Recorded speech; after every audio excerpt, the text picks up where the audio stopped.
વડોદરા ખાતે 15મીના રોજ બરોડા ક્રિકેટ એસોસિએશનની ચૂંટણી યોજાનાર છે, જેને લઈને ચૂંટણી મેદાન ગરમાયું છે। રોયલ સત્યમેવ જયતે ગ્રુપ અને રિવાઇલ ગ્રુપ આમને સામને આવી ગયા છે અને સામસામે આક્ષેપ પ્રત્યાક્ષેપોનો સિલસિલો શરૂ થઈ ગયો છે।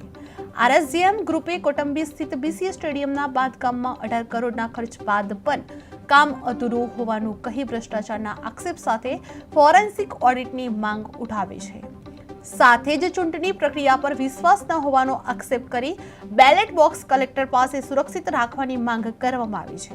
બીજી તરફ રિવાઇલ ગ્રુપે તમામ આક્ષેપોને નકારી ક્રિકેટના વિકાસ અને નવા ક્રિકેટરો તૈયાર કરવાની પ્રાથમિકતા હોવાનો દાવો કરવામાં આવ્યો છે।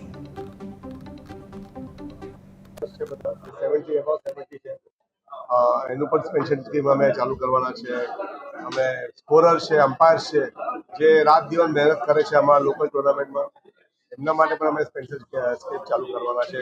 ક્રિકેટ ડેવલપમેન્ટ અમે ખાસું કર્યું છે, જે ક્રિકેટ ફેસિલિટી છે, ટુર્નામેન્ટ રમાડીએ છીએ અને કેટલી બધી ટુર્નામેન્ટ રમાડીએ, એવરી એજ ગ્રુપમાં અમે ટુર્નામેન્ટ મેન્સ એન્ડ વુમેન્સમાં રમાડી રહ્યા છીએ। તો બિલકુલ સ્ટેડિયમ સરસ થઈ ગયું છે, લોકો મેચ જોવા આવે છે, બધા આનંદ લે છે, પણ હજુ ડેવલપમેન્ટનું બાકી છે। જે ડિસ્ટ્રિક્ટ એરિયા છે એનામાં બિલકુલ ફોકસ ચાલે છે, પણ વન એટ એ ટાઈમ, એક સાથે બધું થાય નહીં, પણ બિલકુલ અમારી અને પ્રણવભાઈના હાથ નીચે જે અમે બધા કામ કર્યું છે અને જબરદસ્ત કામ થયું છે અને positive way we want to move ahead as well. अभी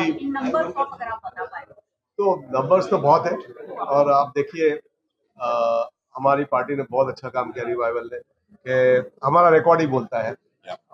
और देखो सबका ड्रीम था, मेरा भी ड्रीम था एक स्टेडियम बनने का।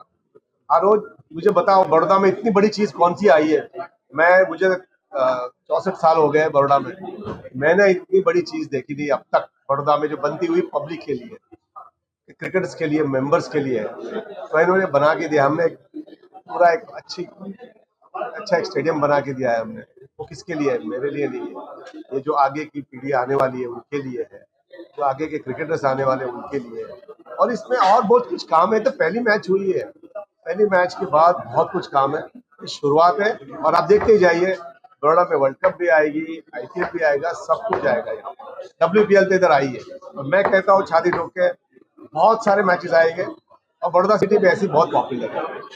खास કરીને પ્રમોશનના લીધે તો 27 મેચો વડોદરાને મળી।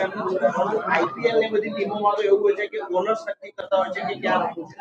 તમારા રિલેશન બધે છે, WPL માં, IPL માં, મુંબઈ ઇન્ડિયન્સ સાથે જોડાયેલા છો। IPL લાવવાના ચાન્સ તમે કેટલા પ્રયત્ન કરશો પ્રમુખ બન્યા પછી? बिल्कुल फुल प्रयत्न चालते हैं। ऑलरेडी हमने तो